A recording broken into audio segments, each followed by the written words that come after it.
नस्तईनुहु व नस्तगफिरुहु व नुमिनु बिहि व नतवक्कलु अलैहि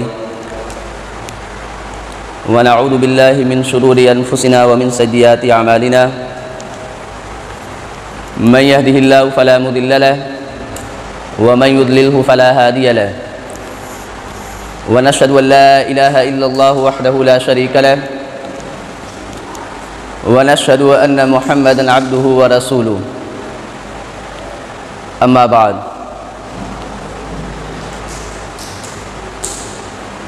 मुअद्दस सामीन किराम, बुजुर्गान मुहतरम,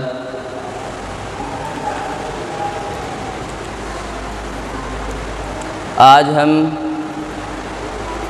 जिस उन्वान पर गुफ्तगू करना चाहते हैं वो आज़ादी का तस्वुर है। हमारे मुल्क की आज़ादी की मुनासबत से आप हजरात के सामने कुछ बातें रखनी थी, मगर कुछ वजह से आप हजरात के सामने गुफ्तगू नहीं हो पाई। तो आज हम जिस उन्वान पर गुफ्तगू करेंगे वो आज़ादी का तस्वुर है कि इस्लाम के अंदर आज़ादी का क्या मतलब है। दुनिया में मुख्तलिफ़ ममालिक कभी ग़ुलामी की ज़ंजीरों में जकड़े हुए थे, उन्होंने कुर्बानियाँ दी, इसके बाद वो लोग आज़ाद हुए। तो शरीयत के रूह से आज़ादी किसको कहते हैं? तो मुअज़्ज़ज़ सामीन, अल्लाह तबारक व तआला ने इस कायनात में 3 चीज़ें पैदा की हैं। एक तो पत्थर, और जो पत्थर की जिन्स से हो, और दूसरी चीज़ नबातात यानी पेड़ पौधे, और इसमें सब्ज़ियाँ सब के सब शामिल हो जाएंगी। और तीसरी मखलूक अल्लाह तबारक व तआला ने जानदार पैदा की, इसके अंदर इंसान भी आएंगे और मुख्तलिफ़ किस्म के जानवर भी आ जाएंगे। तो जमादात के अंदर कोई हरकत और उसके अंदर बढ़ोतरी नमू नहीं पाई जाती है, जबकि जो पेड़ पौधे नबातात हैं उसके अंदर बढ़ोतरी और नमू पाई जाती है कि एक दिन वो छोटे दरख्त की शक्ल में होते हैं, फिर बाद में उसमें बढ़ोतरी हो जाती है। और तीसरी चीज़ ये इंसान जो जानदार मखलूक़ात हैं उसके अंदर बेशुमार जानवर आ जाते हैं और इसी में इंसान भी आ जाता है। तो अब गौर करने की बात यह है कि पत्थर जो होता है या जमादात जो होते हैं, पत्थर की जिन्स से जो चीज़ें होती हैं उसके अंदर हरकत नहीं पाई जाती है। उसको आप जिस जगह पर रखेंगे वो अपनी जगह पर बाकी रहेगा, उसके अंदर इनकार की सलाहियत है ही नहीं। जमादात के अंदर इनकार की सलाहियत नहीं है। जिस जगह पर पत्थर को, जमादात को रख दिया जाएगा वो अपनी जगह पर बाकी रहेंगे। और नबातात क्या है? अब दरख्त है, अगर लकड़ी है उसको भी अगर आप किसी जगह नस्ब कर देंगे तो वो अपनी जगह बरकरार रहेगी, उसके अंदर भी इनकार की सलाहियत नहीं है, वो आपसे मुज़ाहिरा नहीं करेगी बल्कि वो अपनी जगह पर बरकरार रहेगी। ये नबातात की जिन चीज़ें आती हैं। और तीसरी चीज़ है मखलूक़ात। अब मखलूक़ात के अंदर अगर हम किसी जानवर को हाथ लगाते हैं, अगर हम उसको अपनी कैद में लेना चाहें तो वह हमसे इनकार करेंगे, अपने बचाव के लिए वह हमसे लड़ेंगे। मिसाल के तौर पर अगर शेर है, हाथी है, जो जानवरों में इंसानों के अलावा सबसे बड़े और बहादुर समझे जाते हैं, तो शेर और हाथी अगर आप उसको अपनी कैद में लेना चाहेंगे तो वो आपकी कैद में आने से इनकार करेंगे। उनके अंदर इस मादे को रखा गया है कि वो किसी की गुलामी को पसंद नहीं करते हैं, वो आज़ाद रहना चाहते हैं। इसी तरीके से छोटे जानवर को आप लें, एक चींटी है या एक मक्खी है, अगर आप उसको अपनी कैद में लेना चाहेंगे तो वो लोग कैद में आने से इनकार करेंगे। तो उनके अंदर भी अल्लाह तबारक व तआला ने आज़ादी की सलाहियत पैदा की है, यानी उनकी फितरत में आज़ादी है। वो किसी के कैद में आना पसंद नहीं करते और किसी की गुलामी में रहना उनको पसंद नहीं है।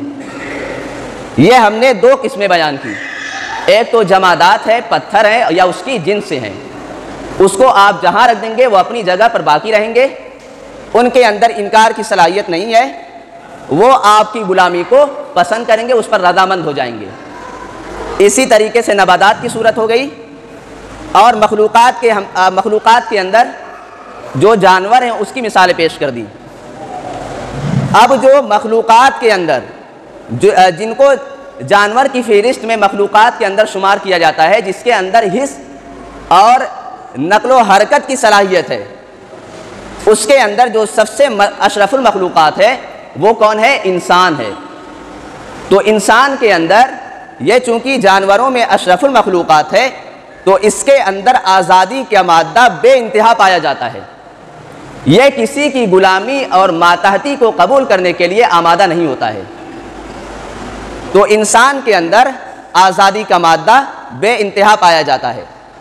और ऐसा नहीं है कि किसी नबी ने आकर के ये सब तालीमात दी हो, नहीं, बल्कि अल्लाह तबारक व तआला ने इसी फितरत पर इंसानों को पैदा किया है कि ये आज़ाद रहना चाहते हैं, किसी की गुलामी या मातहती को कबूल करना नहीं चाहते। तो अल्लाह तबारक व तआला ने इनकी इंसान की फितरत में ही आज़ादी रखी है। और हमने बिल्कुल शुरू में ये बात रखी थी आप हजरात के सामने कि आज हम जिस उन्वान पर गुफ्तगू करेंगे वो इस्लाम का जो आज़ादी का तस्वूर है उस पर हम बात करना चाहते हैं कि इस्लाम ने आज़ादी को किस तरीके से इंसानों की रहनुमाई की है कि भाई तुमको आज़ाद रहना है। आप जानते हैं कि जमहूरियत का जो फ़लसफ़ा है, जमहूरियत के जो अक़ायद और नज़रियात हैं और जो इसके बानी माने जाते हैं वो अरस्तु और अफलातून माने जाते हैं, जिसको अंग्रेज़ी में प्लेटो कहते हैं या अरिस्टोटल कहते हैं अंग्रेज़ी में, लेकिन हिंदी और उर्दू ज़ुबान में उसको अफलातून और अरस्तु कहा जाता है। आज जो जमहूरियत का नज़रिया है वो अफलातून और अरस्तु की ही तालीमात पर मबनी है। और आप जानते हैं कि इनकी जो पैदाइश है यह हुजूर सल्लल्लाहु अलैहि वसल्लम के पहले के ज़माने के हैं। अफलातून और अरस्तु के बाद हुजूर सल्लल्लाहु अलैहि वसल्लम की पैदाइश है। तो जो इनकी तालीमात थी ये जमहूरियत पर मबनी, और अफलातून की एक किताब भी है द रिपब्लिक के नाम से, और आज पूरी दुनिया में इसी को राइज किया जाता है कि जमहूरियत क्या है। तो अब काबिले गौर बात यह है कि जो इतने बड़े बड़े राइटर और फ़लसफ़ी हैं ये अपने अक़ायद और नज़रियात के लिहाज से कितने ईमानदार थे। वो इंसानों की रहनुमाई के मामले में वो अपने मैदान में मुखलिस थे या वो किसी गुरोह की तरफ उनका मिजाज माइल था, ये नुक्ता काबिले गौर है। अफलातून के बारे में ये बात कही जाती है और उसकी किताब से हवाला भी दिया जाता है कि ये इंसानों की रहनुमाई के मामले में, अदलो इंसाफ के मामले में इसने कोताही की और चोरी की। इसकी जो पूरी रिसर्च थी इसने इंसानों को कई कैटेगरी में तकसीम किया। उसने कहा कि जो भाई पढ़े लिखे लोग हैं ये लोग हुकूमत करेंगे, और जिन्होंने अपना वक्त ज़ाय किया और अपनी ख्वाहिशात की पाबंदी की और अपने नफ्स के गुलाम होकर के रह गए, ये लोग मेहनत मजदूरी करेंगे। ये अफलातून का नज़रिया था कि जो हुकूमत के हकदार हैं, जो मुल्क की बागडोर संभालने के ज़िम्मेदार हैं, वो कौन लोग हैं? फ़लसफ़ी लोग हैं। जो लोग पढ़े लिखे लोग हैं वो लोग हुकूमत करेंगे। अब इसके अलावा इसका शागिर्द था ये अरस्तु नाम का। अब अफलातून की जो तालीमात थी इसी को बहुत ज़्यादा फैलाने के लिए इसकी नश्र व अशाअत में बेइंतहा सरगर्म रहा है ये अरस्तु नाम का उसका शागिर्द था। अब हम इसके अक़ायद और नज़रियात और इसकी जो रिसर्च थी जमहूरियत पर उसके बारे में हम बात करेंगे। ये जो अरस्तु था ये भी इंसानों की कैटेगरी में तकसीम करता था कि भाई सब के सब हुकूमत के हकदार नहीं है कि वो हुकूमत की बागडोर संभालें और सियासी मैदान में हिस्सा लें। यह भी लोगों को तकसीम किया कि जो काश्तकार हैं, खेती बाड़ी करते हैं, वो लोग हुकूमत के हकदार नहीं हैं। जो लोग पढ़े लिखे वो भी उन्हीं के नक्शे कदम पर चला। तो गोया वो इंसानों की रहनुमाई के मामले में इंसाफ पसंद नहीं थे, वो समाज के एक ख़ास तबके की तायीद और हिमायत करने वाले लोग थे। अब जब हम हुजूर सल्लल्लाहु अलैहि वसल्लम की सीरत को पढ़ते हैं, यानी इस्लाम ने इस मामले में क्या रहनुमाई की है कि इंसान की आज़ादी का तस्वुर क्या है, तो हुजूर सल्लल्लाहु अलैहि वसल्लम के अक़वाल को हम जिक्र न करके पहले हम एक वाक़या को जिक्र करते हैं।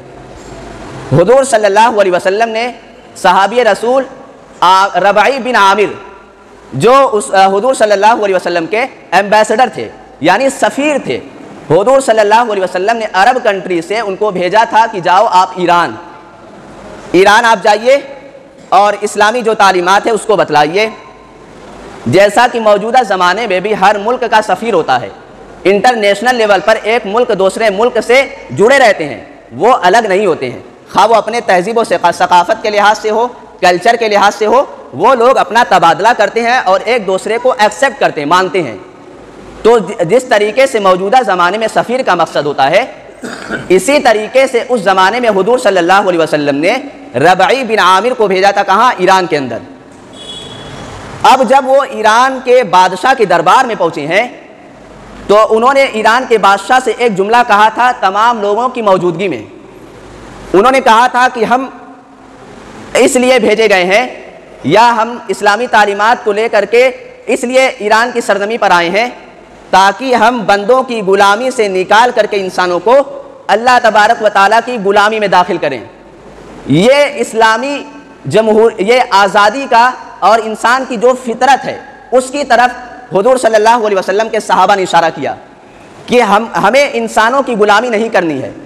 अल्लाह तबारक व तआला ने जो अहकामात बतलाए हैं, सिर्फ़ एक अल्लाह की इबादत की जाएगी। तो इसमें इंसान की फितरत की तरफ रहनुमाई की गई है कि बंदों की इबादत को छोड़ करके हम अल्लाह तबारक व तआला की इबादत की तरफ लोगों को निकालने के लिए आए हैं।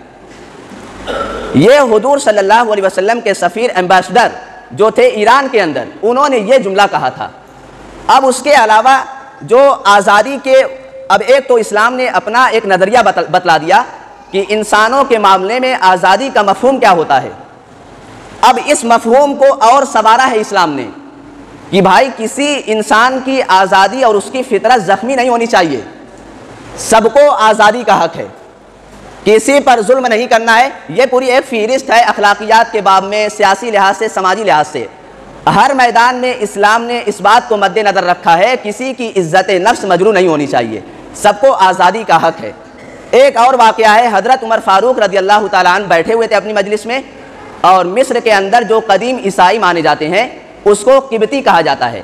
यानी मिस्र के अंदर जब इस्लाम की ये इस्लामी तालीमात पहुँची है, उससे पहले वहाँ के जो ईसाई बाशिंदे थे उनको क्या कहा जाता है? किब्ती कहा जाता है।